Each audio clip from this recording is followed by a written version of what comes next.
저는 2019년 말에 우울증과 공황장애 판정을 받았어요. 그로부터 2년 반 정도 우울증 약을 먹었고 대략 3년 반 정도 공황장애 약을 먹었습니다. 지금은 뭐 둘 다 안 먹는 상황이지만 몰랐어요. 그러니까 저는 우울증이라는 게 뭔지도 몰랐고 그게 일단 첫 번째로 나한테 해당한다고 생각해 본 적이 없어. 어느 날부터 몸이 너무 아픈 거야. 몸이 너무 아프고 그다음에 잠도 제대로 못 자고 악몽도 엄청 꾸고 그리고 매일 우울하고 이게 그냥 우울한 게 나 우울해 이런 수준이 아니라 난 이제 앞으로 인생을 살아가야 될까? 이런 생각도 많이 하고 어떻게 살아가야 되지 산다면? 그럴 힘도 난 없는 것 같은데 처음에는 병원을 갔습니다. 그냥 일반적으로 우리가 가는 병원을. 아무 이상이 없는 거예요. 그때 당시에 제가 피 검사를 3번 했고 엑스레이도 2번 찍고 그다음에 이비인후과, 내과, 외과, 정형외과 다 갔다 왔습니다. 의도치 않게 정말 매일 밤마다 술을 먹고 있었어서 간 수치가 조금 높았어요. 근데 뭐 그거는 바로 괜찮아졌죠. 그걸 보자마자 이제 저는 약간 병원 의사 선생님 말을 굉장히 잘 듣는 스타일이었기 때문에 바로 끊었어요. 술을 바로 끊고 약간 의존증이 있었던 거지. 진짜 그때부터 샐러드 열심히 먹고 그러면서 간 수치가 다시 정상으로 내려왔죠. 아무리 건강하다고 하고 심지어 내과 선생님은 나한테 뭐라 그랬냐면은 안 아프신 거 아니냐 정도였어요. 여기저기가 근육도 아프고 막 여기저기가 다 아픈 거야. 그리고 심도 깊은 검사도 해봤어요. 막 심전도 검사부터 시작해가지고 더 딥한 것도 해봤어요. 근데 몸이 너무 건강해. 마지막으로 간 곳이 정신과였습니다. 이 얘기를 꺼낼지 말지에 대해서 막 고민을 엄청 하진 않았어요. 왜냐면 저한테는 감기 같았거든. 그러니까 지금 생각해보니까 감기 같았다고 생각을 하는 거예요. 그래서 얘기를 하게 되는 겁니다. 근데 제가 이 얘기를 왜 꺼냈냐면 이 우울증, 제가 겪은 우울증, 그러니까 저는 뭐 이 영상을 통해서 여러분들한테 뭐 우울증은 어떻다, 뭐 우울증은 뭐 이런 거다 저런 거다, 뭐 어떻게 하면 치료할 수 있다 이런 걸 얘기해주고 싶은 생각이 1도 없어요. 난 전문가가 아니니까. 그래서 그냥 제가 겪은 거에 대해서 얘기를 해보다가 만약에 여러분들이 이 영상을 보다가 나도 이렇게 하면 좀 괜찮아질 수 있을 것 같아 라고 생각을 한다면 전 그것만으로도 다행이라고 생각합니다. 이제 우울증과 소비, 어찌 보면 이거는 굉장히 연관이 없어 보일 수도 있어요. 근데 전혀 그렇지 않습니다. 우울증이 걸린 대다수의 사람에게서 나타나는 증상 중에 하나라고 하더라고요. 뭐냐면 과소비를 하는 증상이 있었어요. 그러니까 제가 우울증이 생겨나기 시작했던 이유는 뭐냐면 저는 이 대한민국의 학업 시스템이 정말 안 맞는 사람이었거든요. 정말 왜 내가 이런 생각을 하고 싶은데 이런 생각을 하지 못하게 막고 이 길로만 생각하게 만드는가, 이거에 대해서 굉장히 큰 환멸을 느끼고 있었고 이거에 대해서 굉장히 큰 어떤 염증을 느끼고 있었어요. 이게 1년, 2년, 3년, 4년, 5년, 6년, 7년, 8년, 9년, 10년, 12년이 딱 되니까 정점을 딱 찍은 것 같아. 정신적인 한계를 찍은 것 같아요. 저는 사실 그게 좀 컸어요. 그거랑 이제 저희 부모님과의 마찰. 부모님도 태어나자마자 부모가 아니잖아. 그러니까 모르는 거야. 자식을 어떻게 키워야 되는지. 근데 그건 어쩔 수가 없어. 제가 지금 자식이지만 나중에 커서 결혼을 하고 자녀를 낳는다면 저도 부모 1회차예요. 마찬가지겠지. 어떤 그런 템포가 안 맞는 부분들도 좀 있었고 그런 부분들 때문에 이제 여러 가지 스트레스들과 어떤 뭐 마찰들 이런 것들이 쌓이다 보니까 우울증과 공황장애로 발전하게 됐어요. 소위 말하는 social anxiety, 그러니까 사회에 대한 분노까지도 가지게 된 거죠. 일을 하면 여러분들 반드시 돈이 따라오잖아요. 물론 그 당시에는 지금처럼 큰 액수들은 아니었지만 정말 소소한 용돈벌이 정도의 소비를 하고 있었어요. 소비라기보다는 돈을 벌고 있었죠. 정말 이게 악순환이 되는 게 뭐냐면 돈을 벌었는데 없으니까 이거에 대한 불안감이 생기고 또 돈을 벌어야 되겠다는 욕심이 드니까 일을 또 과하게 하게 되고 일을 과하게 해서 돈을 좀 벌면은 이걸 또 다시 다 써버리고 이게 계속 반복이 되는 거야. 이 무한의 쳇바퀴가 완성이 돼버렸어요. 이 완전히 완전히 회복 불능 상태.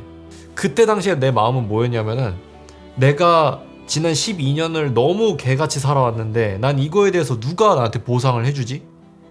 아 그래, 내가 나한테 보상을 하자. 그래서 과소비를 하게 된 거죠. 그런 엄청난 악순환이 반복됐던 것 같아요. 내가 나를 채우기 위해서 소비를 시작했는데 이 소비를 하면서 통장 잔고가 비어가는 거에 대해서 굉장히 스트레스를 받고, 그리고 일을 무리해서 하다 보니까 건강이 악화되는데 이 무리해서 번 돈을 다시 또 일주일 만에 다 써버리고, 이 엄청난 악순환이 반복됐던 것 같아요. 그때 당시 저의 업무 강도는 인간이 소화할 수 있을 업무 강도가 아니었습니다.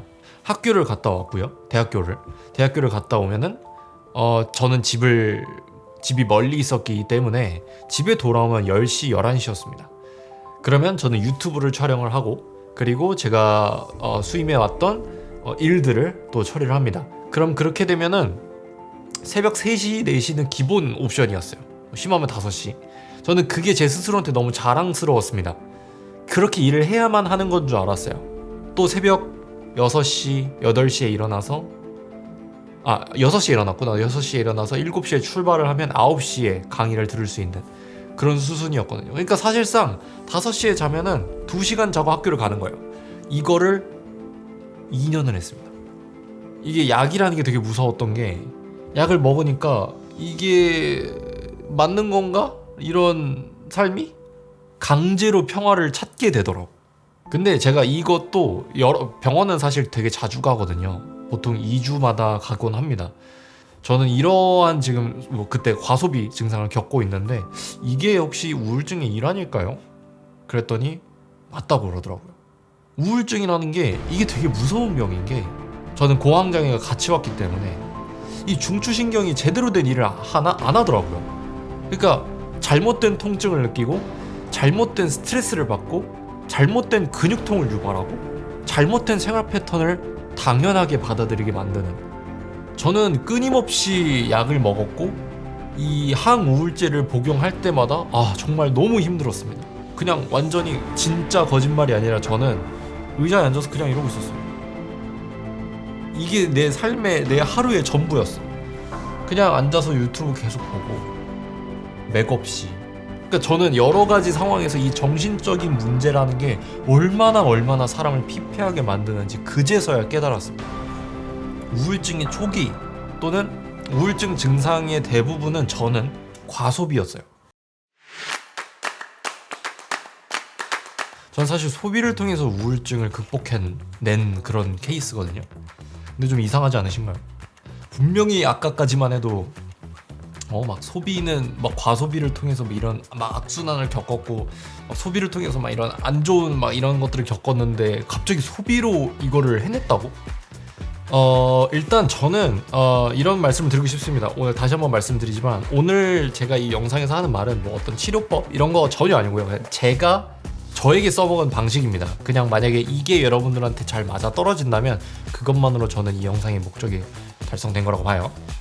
일단 저는 합리적인 소비를 하는 것이 우울증 극복의 방법 중에 하나였습니다. 저는 이 합리적인 소비가 굉장히 중요하다라고 생각을 합니다. 근데 이 합리적인 소비를 위해서 저는 크게 3가지가 필요하다고 생각을 해요. 사상, 철학, 주관. 이 3가지가 필요합니다. 제가 직업이 영상 작가예요. 그죠? 영상 비디오 아티스트잖아요. 그런데 얘가 영상 장비나 뭐 이런 거는 완전히 조선시대 유물을 쓰고 있는데, 실력도 그렇고 얘 옷은 막 명품으로 처발라져 있어. 그럼 그게 합리적인 소비인가요? 저는 이 지점에서 저에게 있어서 변화가 필요하다고 생각을 했습니다. 그래서 시작한 게 뭐냐면, 내 스스로 내 머리에 들어있는 이 소비를 재점검하자, 업데이트를 하자라는 그런 생각을 하게 됐어요. 그래서 가장 먼저 한 건 소비를 그만뒀습니다. 내가 내 본분이 뭐지? 이런 생각을 하게 된 거예요. 그래서 가장 먼저 한 게 컴퓨터도 새로 맞추고, 카메라도 새로 맞추고, 조명이나 이런 셋업들을 전부 다 다시 맞추자. 저의 근본적인 아까 말씀드린 3가지는 딱 하나의 베이스를 두고 있습니다. 이건 여러분들도 정하시면 좋아요. 저는 무조건 나는 항상 최고를 써야 되고, 또는 입어야 되고, 항상 원조를 사용해야만 하고, 그다음에 마지막으로 이 모든 것들은 나를 브랜드화하는 데 있어서 필요한 투자다. 전 이 세 가지를 원칙으로 하고 있습니다. 그러한 소비들을 하기 위해서 첫 번째로 한 첫 번째 스텝, 내 직업과 내 본체에 대한 투자를 하자라는 걸로 시작을 했죠. 그리고 났더니 이상하게 마음이 한결 가벼워집니다. 내 정체성에 대해서 의심했던 이 지난 과거들이 싹 깨끗해져요. 옷을 굉장히 좋아하고 그다음에 액세서리나 이런 꾸미는 걸 굉장히 좋아하거든요. 이것에 있어서도 좀 이 잣대를 사용을 해보자, 이 세 가지의 기준점을 사용을 해보자 생각이 들어서 첫 번째, SP 브랜드로부터 완전한 졸업을 합니다. 아까 제가 정한 저만의 세 가지 규칙 있잖아요. 내가 정했는데 나한테 어기는 건 이건 좀 너무 하잖아. 그리고 돈이 없으면 안 살지언정 SP 브랜드는 사지 않겠다. 그리고 나서 이제 패션에 대해서 공부를 하기 시작했어요. 그러니까 패션을 그냥 야, GD가 입었대, 뭐 아니면 뭐 저스틴 비버가 입었대, 뭐 아니면 뭐 포스트 말론이 입었대, 뭐 이런 게 중요한 게 아니라 내가 나라는 사람에게 어울리는 코디네이터가 되고 싶은 거야. 그러기 위해서 뭘 해야 돼? 우리 그 패션 스타일리스트 분들 굉장히 공부 많이 하시거든요. 정말 이 패션이라는 건 엄청나게 많은 트렌드들이 섞여 있는 거기 때문에 이 공부는 항상 완전 필수적인 요소입니다. 굉장히 열심히 공부를 하기 시작했어요. 가장 먼저 했던 건 뭐냐면 이 모든 내가 관심 있는 모든 브랜드들 뿐만이 아니라 여러 가지 사이드 브랜드들까지도 전부 다 공부를 해야 되겠다. 보석도 공부를 하고, 그다음에 귀금속도 공부를 하고요. 그다음에 패션 브랜드들, 좀 굵직한 역사가 있는 브랜드들 있잖아요. 그런 브랜드들에 대해서 공부를 하고, 이들의 철학은 뭐였을까? 지금의 철학은 뭘까? 이런 것들을 공부를 하기 시작했어요. 그래서 공부를 하고 났더니 딱 느낌이 왔죠. 아, 나는 어떤 방향으로 소비를 해야 되겠다. 내가 원하는 나의 모습은 이런 거구나. 이걸 정했어요.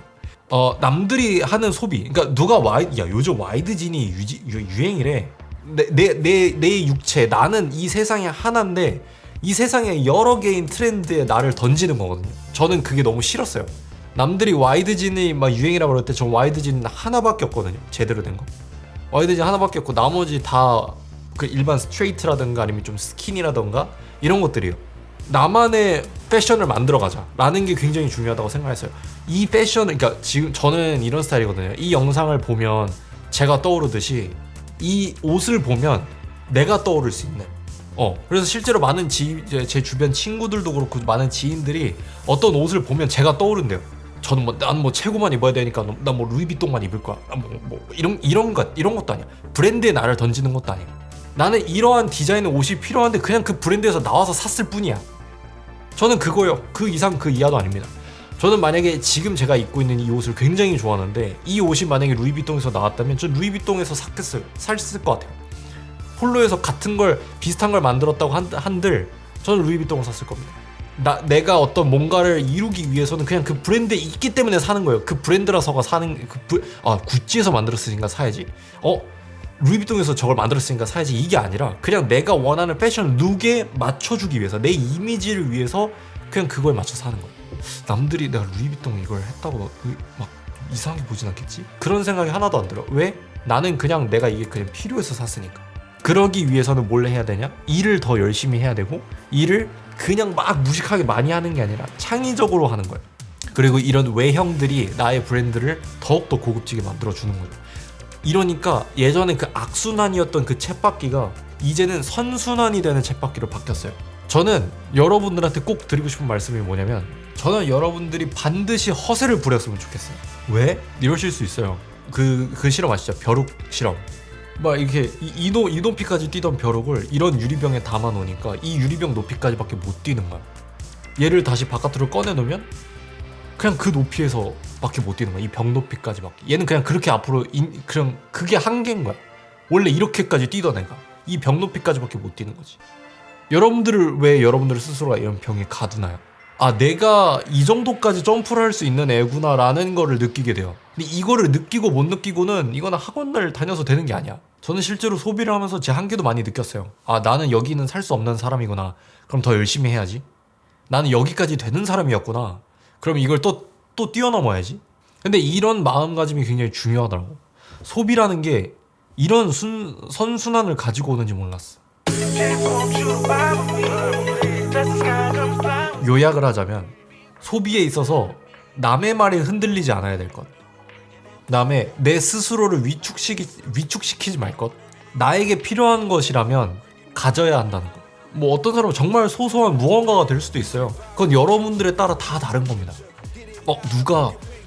내가 만약에 집을 갖는 게 나한테 소원이라 그러면 누가 욕하겠지, 이런 생각도 하지 말라고. 그런 생각을 하는 게 이런 병에 가두는 거야. 그 사람이 욕한다 그러면 안 하려고요? 제가 그렇게 살아봤는데 그게 너무 비참하더라고요. 가방을 들어야 되는데 내 말, 지금 내가 한 말 잘못 이해해가지고 가방 들어야 되는데 난 무조건 에르메스 들어야지, 이런 얘기가 아니라 나한테 있어서 좋은 걸 하라고. 무리가 안 되게, 내가 할 수 있는 역치 안에서.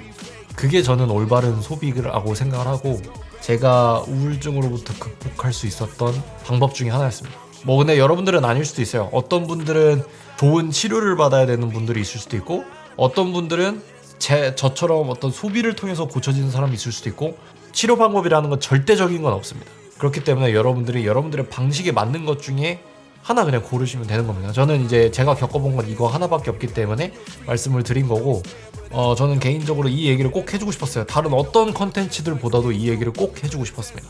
뭐 나라마다 안 그럴 수도 있겠지만, 특히 한국 같은 경우에는 너무 경쟁에 시달리고 너무 비교되는 거가 일상이고, 그리고 누군가를 밟고 올라서야 된다라는 어떤 집념이 강한 상황이거든요. 우리가 그런 얘기 하잖아. 쟤 그렇게 발악하더니 결국 저렇게 됐네, 이런 얘기 하잖아. 그렇게 안 되려면 우리가 우리 스스로에게도 충분히 위로를 해줘야 되고, 충분히 보상을 해줘야 돼요. 그리고 내 스스로를 적당하게 축혀 세울 줄도 알아야 돼요. 그 또한 능력입니다. 나를 얼만큼 가꿀 수 있건, 이런 것들은 전부 다 능력 중에 하나예요. 막 열심히 경쟁에만 미쳐있고 내 스스로는 추레하고 이런다 그래서 알아봐주는 세상이 아닙니다. 여러분들이 즐거운 걸 찾았다면 그거에 아끼지 말란 얘기예요. 여러분들은 굉장히 귀한 존재고, 저 역시도 굉장히 귀한 존재입니다. 근데 그 귀한 존재를 남과 경쟁하는 데 있어서 분필처럼 다 써버린다면 과연 누가 저를 안아줄 수 있을까요? 오늘의 영상은 여기까지고, 도움이 되셨다면 구독과 좋아요 부탁드리도록 하겠습니다. 감사합니다. 리퍼였습니다. 안녕.